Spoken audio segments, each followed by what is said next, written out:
Terima kasih. Assalamualaikum warahmatullahi wabarakatuh. Waalaikumsalam warahmatullahi wabarakatuh. Selamat pagi Ibu. Oke, bagaimana kabarnya hari ini Ibu? Alhamdulillah sehat. Alhamdulillah Ibu. Oke, terima kasih. Sebelumnya saya mohon maaf Ibu bahwa Ibu untuk melakukan sebuah wawancara berkaitan dengan hal-hal yang ada di sekolah Ibu seperti itu. Di sini nanti saya akan memberikan beberapa pertanyaan yang ada di sekolah Ibu. Nanti kita bisa berdiskusi atau saling berbagi pengalaman yang sudah terjadi di sekolah Ibu. Semuanya. Saya ngajak Ibu.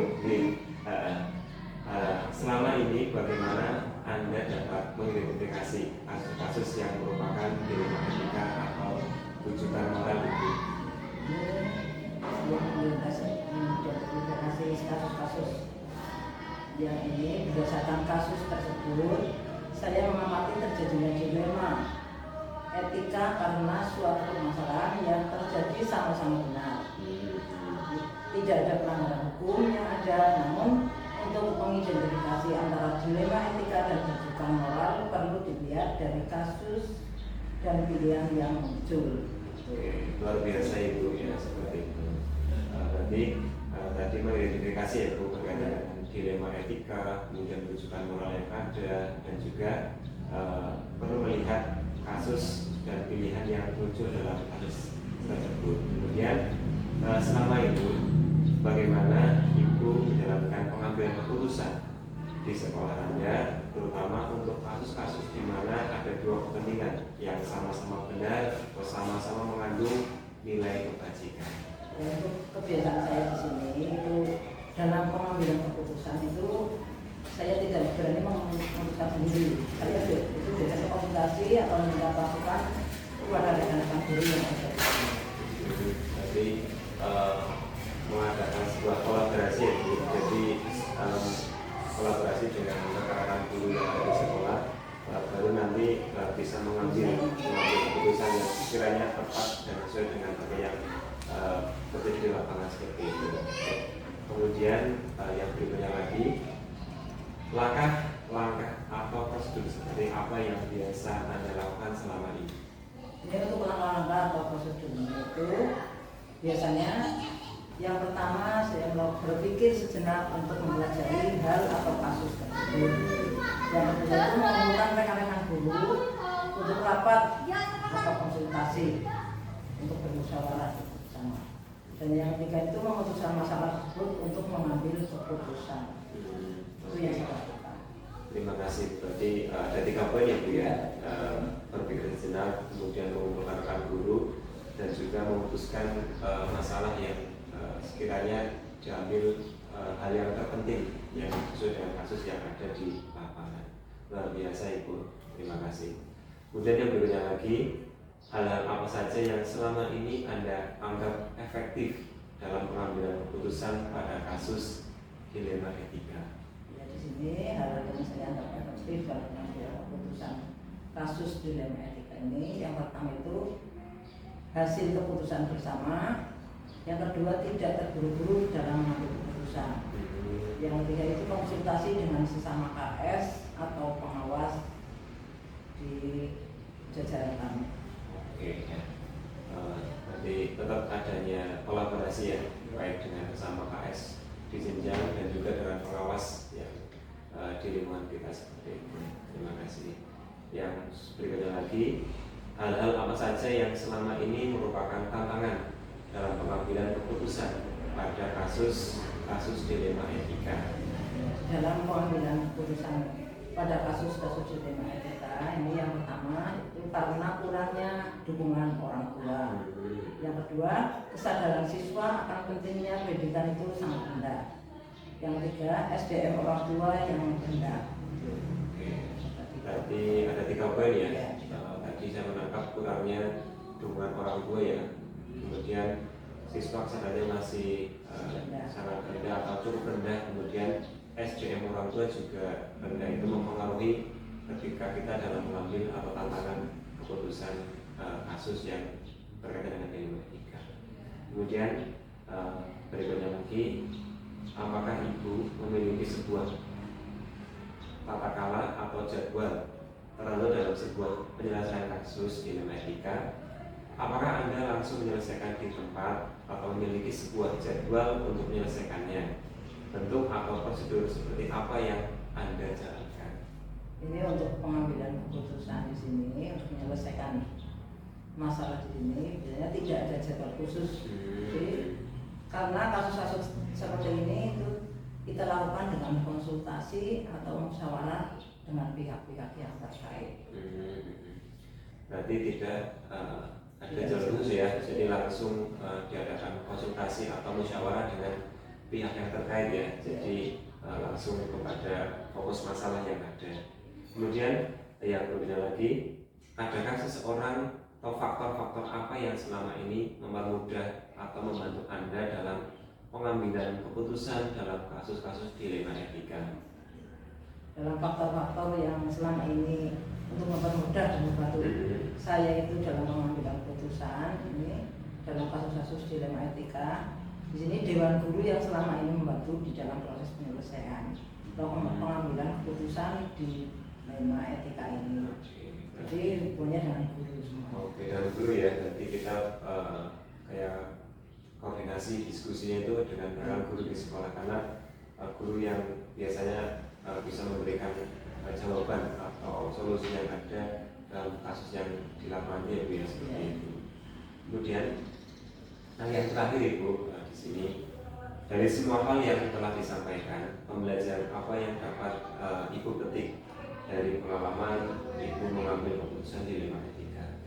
Jadi untuk pembelajaran yang dapat saya petik di sini adalah dengan memperhatikan budaya dan karakteristik lingkungan sekitar di dalam pengambilan keputusan yang saya. Oke, luar biasa Ibu. Terima kasih Ibu atas waktunya, dan juga Ibu sudah menyempatkan waktu untuk berbagi pengalaman berkaitan dengan dilema etika yang terjadi di lingkungan Ibu, dan mudah-mudahan saya bisa mengambil banyak dan bisa belajar banyak dari apa yang sudah Ibu sampaikan, dan biar nanti saya bisa lebih baik lagi ke depannya untuk belajar dari Ibu semuanya. Ibu, demikian dari saya, kurang lebihnya saya mohon maaf. Terima kasih atas waktunya. Sekian dari saya. Wassalamualaikum warahmatullahi wabarakatuh. Waalaikumsalam warahmatullahi wabarakatuh. Terima kasih Bu. Saya mohon izin. Assalamualaikum warahmatullahi wabarakatuh Ibu. Waalaikumsalam warahmatullahi wabarakatuh. Mohon maaf Ibu mengganggu waktunya sebentar.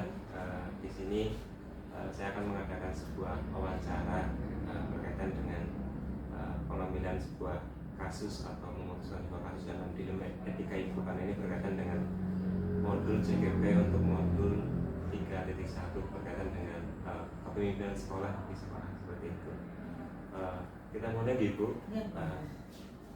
Langsung saja untuk poin yang pertama itu, di sini selama ini bagaimana Ibu dapat mengidentifikasi kasus-kasus yang merupakan dilema etika atau rujukan moral Ibu? Saya dalam mengidentifikasi itu, yang pertama bahwa sekolah itu merupakan lembaga yang dalam pelaksanaannya itu kepala sekolah tidak bisa sendiri. Artinya di sini kepala sekolah itu harus membentuk tim. Kita merupakan teamwork nih.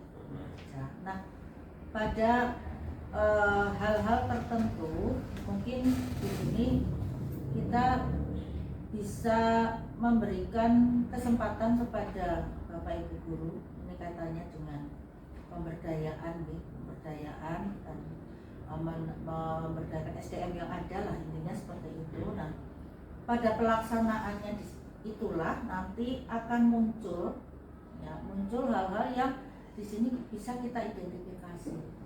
Artinya apakah personal tersebut bisa melaksanakan tugas dengan baik. Biasanya dalam pembagian tugas itu masing-masing kan ada tupoksinya ya. Ada tupoksinya misalkan sebagai waka kurikulum atau waka akademik, kemudian sebagai waka sarpras, sebagai urusan humas, kesiswaan dan sebagainya. dalam pelaksanaan tugasnya, mengemban tugas yang sudah diberikan oleh kepala sekolah itu apakah bisa berjalan dengan baik atau tidak.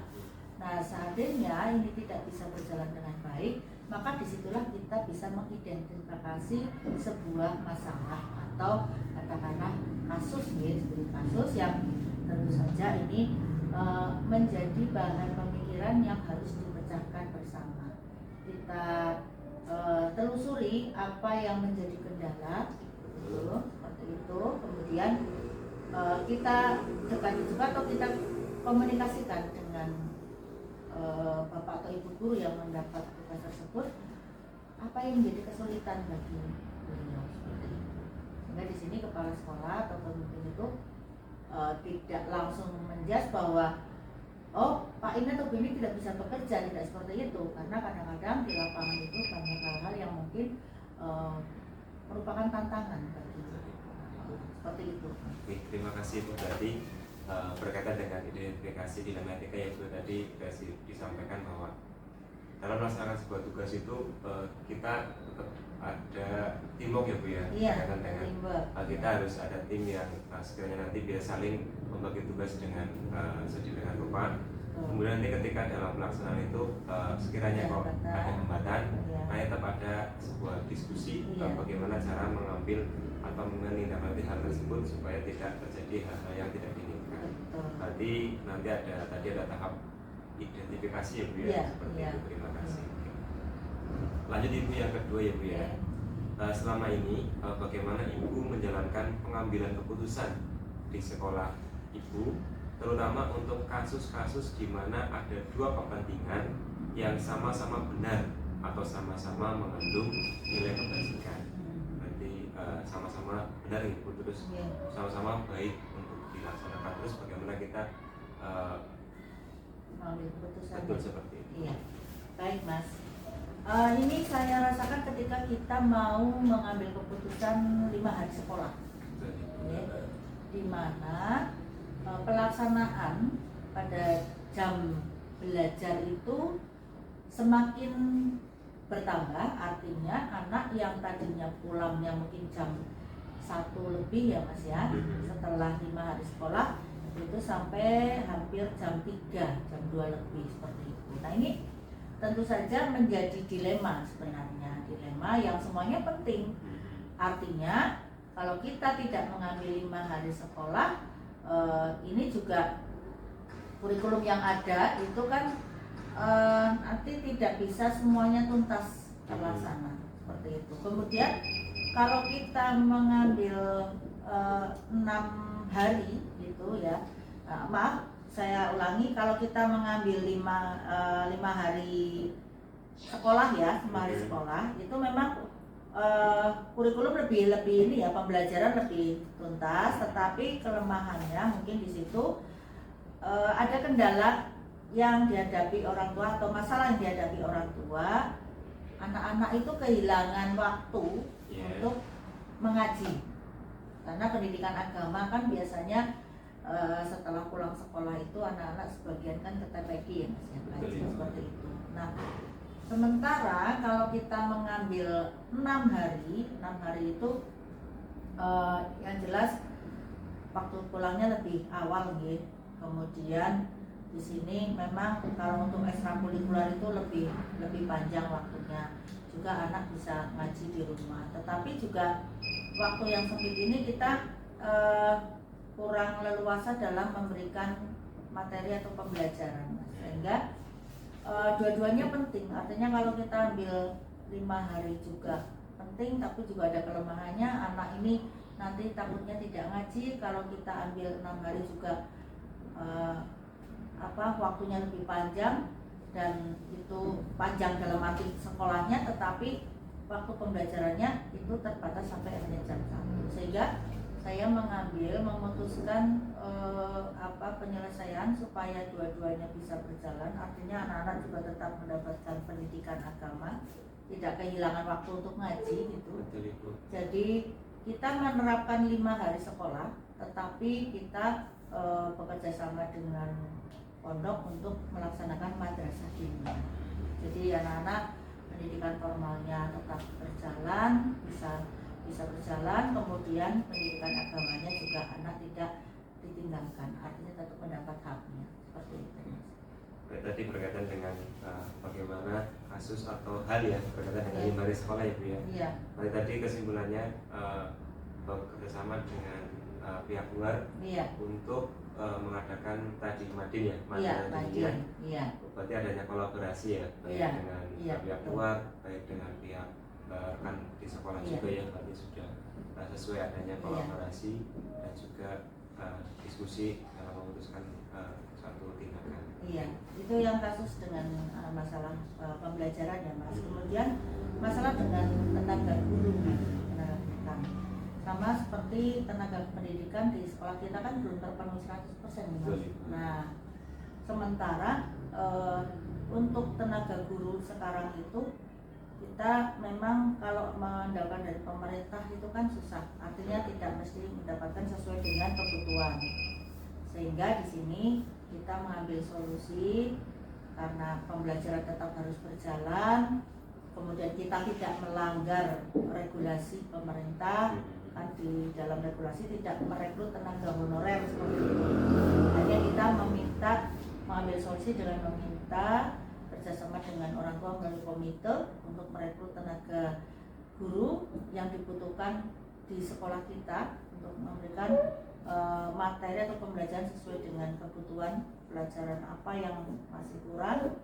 Nah, ini kita serahkan kepada komite atau kita bekerjasama dengan orang tua untuk pengadaan guru tersebut, sehingga sekolah tidak melanggar aturan atau regulasi, tetapi pembelajaran tetap berjalan. Kemudian yang kedua juga bagi Bapak Ibu guru yang memang mendapat kesempatan untuk mengikuti diklat nih Mas, diklat ataupun seminar dan sebagainya yang terpaksa harus meninggalkan sekolah, artinya di sini mungkin dalam waktu beberapa hari harus melaksanakan diklat, ini juga harus kita berikan solusi yang bijak. Maka di sini yang saya terapkan adalah supaya guru tersebut tetap bisa mengikuti diklat dan anak-anak tetap mendapatkan haknya. Maka di sini yang biasa saya terapkan adalah guru tersebut ketika akan melaksanakan diklat bertukar jadwal dengan guru yang lain, sehingga nanti guru yang menggantikan itu masuk ke jam guru yang sedang diklat. Nah, ketika guru yang diklat pulang, ini bergantian mengisi jam yang sudah diisi guru. Jadi tidak ada yang dirugikan. Berarti ada saling mengisi ya, Iya. pertama senam ya, ketika ada Kan penting semuanya ya Mas ya, ada dua sisi yang penting semuanya. harus tetap jalan Ada, semuanya. iya. Luar biasa Ibu, terima kasih. Terus yang berikutnya lagi, hal-hal apa saja yang selama ini Ibu anggap efektif dalam pengambilan keputusan pada kasus dilema etika. Jadi bagaimana dalam menindak lanjuti sebuah kasus ya Bu ya. Iya. Jadi hal-hal penting apa yang sekiranya Ibu anggap penting seperti itu? Iya. Dalam sebuah kasus, hal yang sangat penting dan sangat efektif menurut saya di sini adalah kita perlu adanya sharing nih Mas. Sharing. Jadi misalkan kita menghadapi kasus siswa misal, nah ini kita sharing dengan seluruh Bapak Ibu guru, karena pendapat Bapak Ibu guru atau masukan dari Bapak Ibu guru ini sangat penting sekali untuk bisa mengetahui terkait kondisi siswa dalam hal kasus apapun.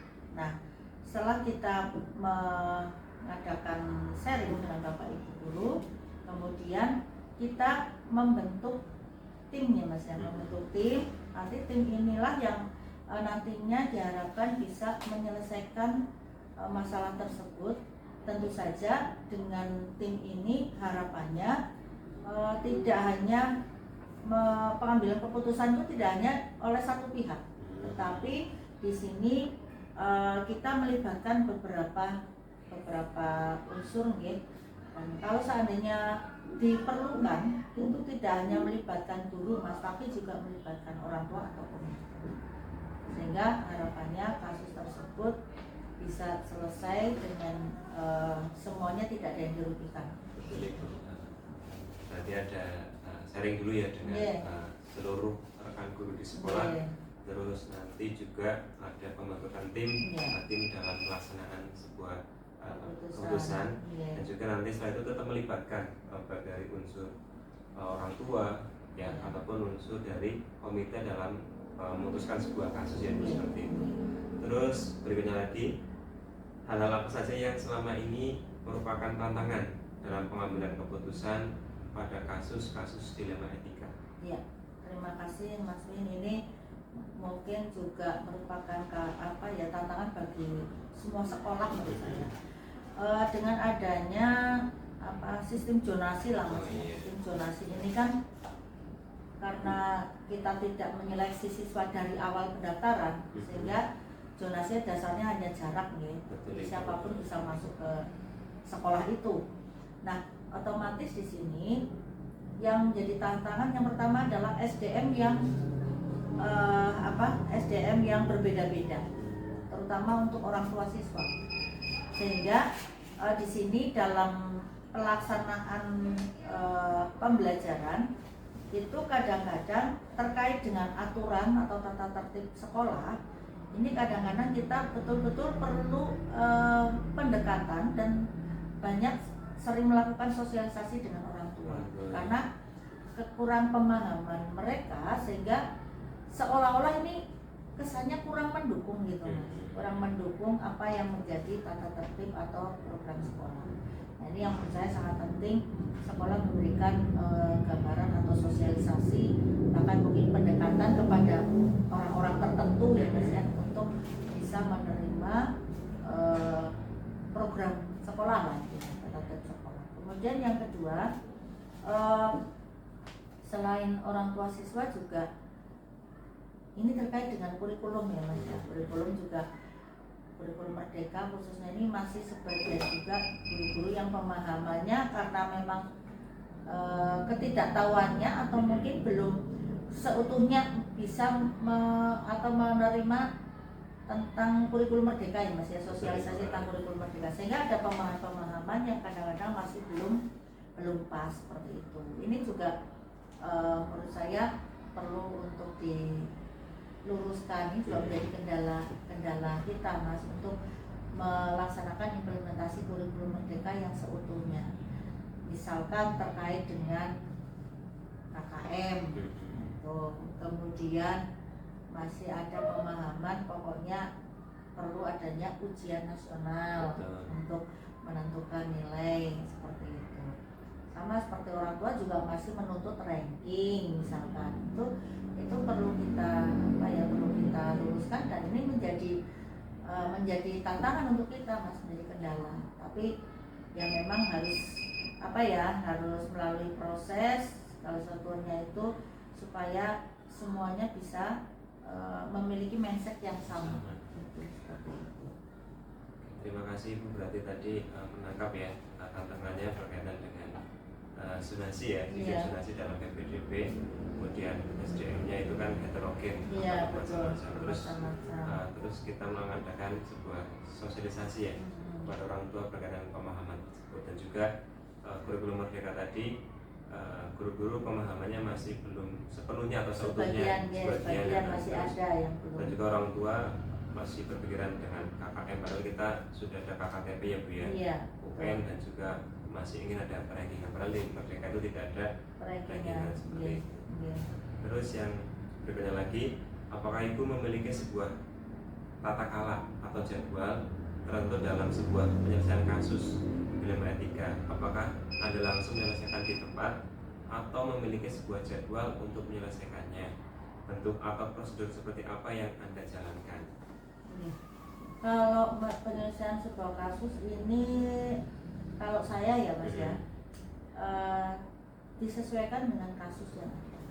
Jadi tidak semuanya menggunakan sistem yang sama. Contoh misalkan ini kasus tentang kedisiplinan. Kedisiplinan. Yang namanya kedisiplinan ini kan tidak mudah diucapkan tapi sulit dilaksanakan. Nah, dalam hal-hal tertentu saya kadang-kadang menerapkan saat itu juga. Misalkan tentang kehadiran, kehadiran.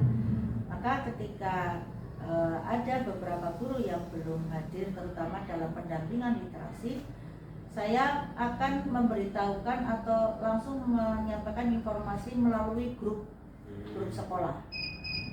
Saya beritahu bahwa ini jam ini saatnya literasi, mohon Bapak Ibu untuk mendampingi, seperti itu. Tapi ada hal-hal atau kasus-kasus tertentu yang saya tidak langsung seperti itu, artinya melalui tahapan. Ya, misalkan ini kasus-kasus terkait dengan mungkin ada beberapa atau sebagian guru yang sering meninggalkan sekolah tanpa pamit seperti itu, atau mungkin tidak datang sekolah atau tidak berangkat tapi juga tidak izin seperti itu. Nah, ini memang saya perlu pendekatan, Mas. Biasanya saya secara personal ya, face-to-face saya panggil dan kita ngobrol lah apa yang menjadi masalah. Barangkali ada hal-hal yaitu kaitannya kan kompleks ya Mas ya, bisa tentang rumah tangga, bisa tentang ekonomi, bisa tentang kesehatan dan sebagainya.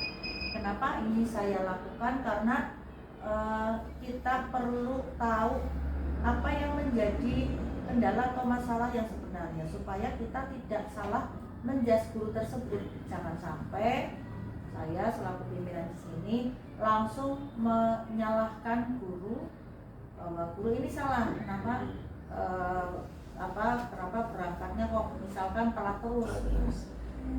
Kita kalau setelah kita komunikasi, kita kemudian sharing, ternyata misalkan barangkali ternyata anaknya sakit, jadi kalau pagi dia harus merawat putranya. Itu kan menurut saya juga keluarga juga penting seperti itu. Jadi kalau dengan cara seperti ini kita tidak menjauhkan dari hal salah paham dan insya Allah nanti sama-sama menerima. Ya intinya dalam penyelesaian kasus itu saya butuh sekali informasi atau keterbukaan supaya tidak menjadi hal-hal yang mestinya bisa diselesaikan seolah-olah itu menjadi api dalam sekam ya Mas ya, sama-sama diam seperti itu. Maka di sini keterbukaan komunikasi yang saya utamakan. Berarti kalau boleh saya tangkap berarti tergantung kasusnya Bu ya. Iya, kalau kasusnya itu dikatakan bisa selesai di tempat nanti langsung diselesaikan, tapi kalau misalkan agak butuh banyak pertimbangan dan juga diskusi, dibikin sebuah jadwal ya. Betul. Oke, terima kasih Bu. Terus yang berikutnya lagi, adakah seorang atau faktor apa yang selama ini mempermudah atau membantu Anda dalam mengambil keputusan dalam kasus-kasus dilema etika? Saya merasa di sini semuanya membantu saya. Jadi tidak hanya orang-orang tertentu. Karena saya menyadari bahwa setiap manusia itu punya kekurangan dan kelebihan. Sehingga di sini justru yang perlu saya pelajari adalah bagaimana saya menangani ataupun menghadapi atau berkomunikasi dengan seseorang yang berbeda-beda karakter. Sehingga di sini yang saya sedang barangkali adalah saya ingin menggali kelebihan-kelebihan mereka. Yang kelebihan-kelebihan itu nantinya diharapkan bisa menjadikan solusi untuk saya. Jadi di sini selama ini yang membuat saya alhamdulillah sampai bisa berjalan sampai sekarang ini Mas. Jadi tidak hanya satu orang si A si B, tidak, semuanya. Iya. Yang saya munculkan kelebihannya. Karena kalau kita hanya munculkan kekurangannya ya kita merasa nggak ada yang membantu seperti itu. Tapi dengan kelebihannya setiap orang pasti punya kelebihan. Walaupun sifatnya sederhana ya Mas ya, tapi kalau itu menjadi kelebihan orang tersebut dan kemudian kita gali, kita ajak bareng sebagai satu tim, insya Allah bisa saling melengkapi itu ya. Seperti itu. Berarti semua orang itu ikut andil ya Bu ya. Betul. Jadi semua itu mendukung untuk program-program yang direncanakan oleh sekolah. Ya, jadi itu melihat dari sisi kelebihannya ya untuk mendukung itu semuanya. Iya. Yang terakhir Ibu di sini dari semua hal yang telah disampaikan, pembelajaran apa yang dapat Ibu petik dari pengalaman Anda mengambil keputusan dilema etika? pelajaran yang bisa saya ambil ya, bahwa sebuah organisasi itu akan bisa berjalan, bisa sukses, itu tergantung satu, bagaimana pimpinan tersebut bisa menerima kondisi timnya dengan segala kekurangannya. Itu yang penting, justru menerima segala kekurangannya. Kalau kelebihan saya kira itu menerima kekurangan. Kemudian mengutamakan komunikasi. Jadi jangan sampai putus komunikasi. Itu ya Bu ya. Ya. Berarti tadi itu bagaimana pimpinan tersebut melihat ya kondisi timnya dengan segala kekurangannya. Iya. Dari kekurangan itu kita bisa saling melengkapi ya Bu Iya, ya. saling melengkapi, terus kemudian ada memaklumi, kemudian kalau bisa kita benahi seperti itu. Nah, terus yang kedua adanya komunikasi. Karena komunikasi ini merupakan hal yang sangat penting ya. Betul. Kita bisa mengetahui apa yang dirasakan seseorang itu Iya. dari cara berkomunikasi. Betul. Jadi dengan komunikasi itu insya Allah hal-hal yang mungkin jadi kendala atau yang dilakukan itu bisa menjadi tahu lah dalam kita Iya. mengambil sebuah Mencari solusi. solusi yang Iya. terbaik. Iya. Jadi mungkin itu Ibu yang bisa saya tanyakan. Terima kasih Ibu sudah meluangkan waktu untuk saya dalam melaksanakan kegiatan ini.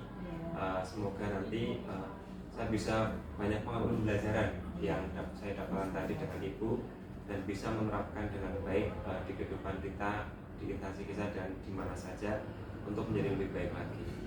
Jadi sekian dari saya Ibu, terima kasih atas waktunya.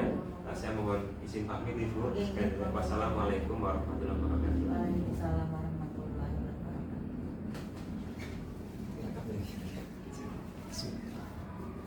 Oke, sudah.